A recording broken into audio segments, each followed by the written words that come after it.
Zebras and 3,000 wildebeest they plan to move in what the KWS believes is one of the biggest animal translocations since Noah's Ark.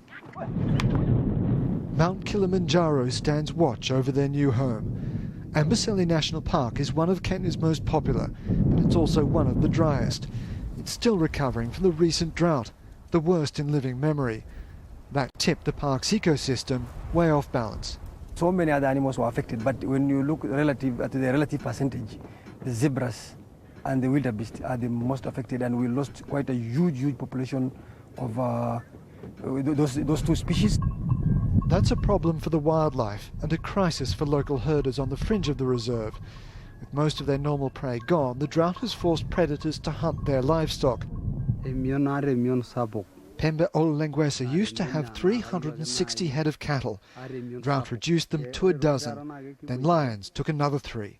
It's very painful to see, he says. It makes me want to go and take revenge by killing lions. Sometimes you have to.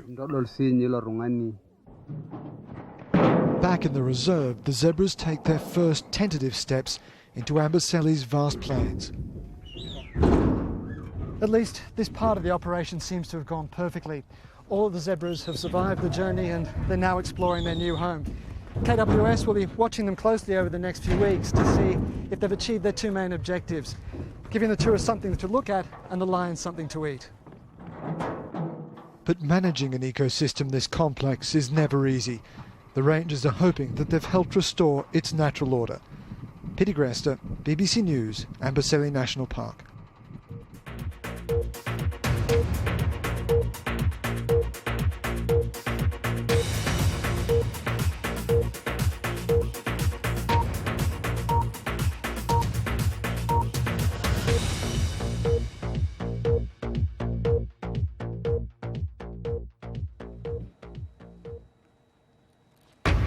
Militants target a US consulate building in Pakistan, exploding a series of car bombs. There were 4 explosions outside the compound in Peshawar and reports of gunfire on the streets. Promises of more money for schools, cancer, drugs and rail as the unofficial election campaign intensifies. The miracle rescue at a flooded mine in China. More than 100 survivors are pulled out alive. And he's back. Tiger Woods prepares for his first golf tournament since the revelations about his private life.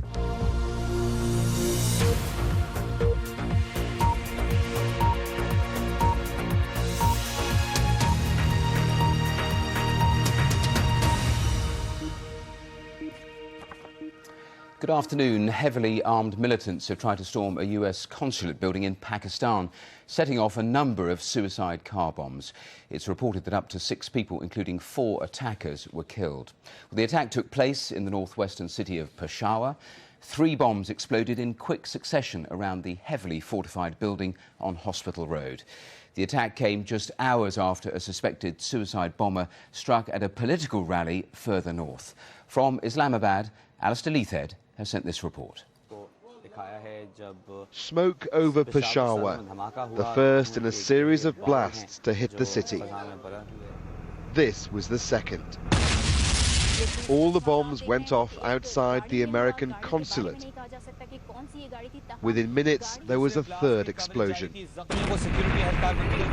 It was clearly a coordinated attack.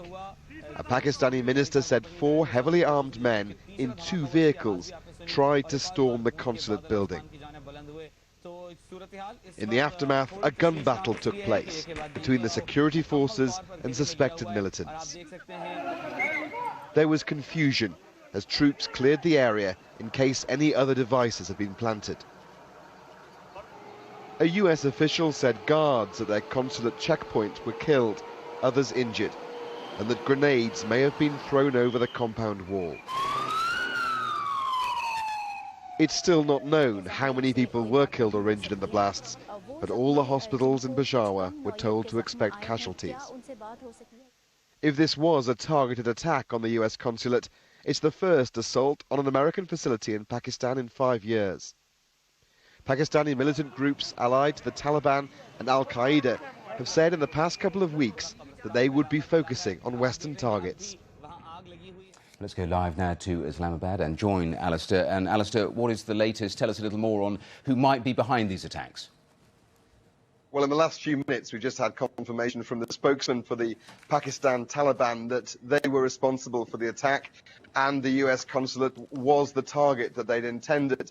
A complex attack involving gunmen and bombs, as you've seen in that report, and an indication, of course, that they are moving their tactics in the way that they said they would towards focusing on military and foreign targets, were the words they used, rather than civilians.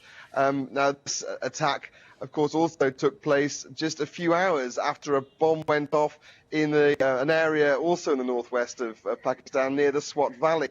That was a political rally that was being held there, and we understand a suicide bomber went in and detonated his explosives in the crowd, killing, we think at the moment, over 30 people and injuring dozens of others. So a bad day in Pakistan for a large number of bomb attacks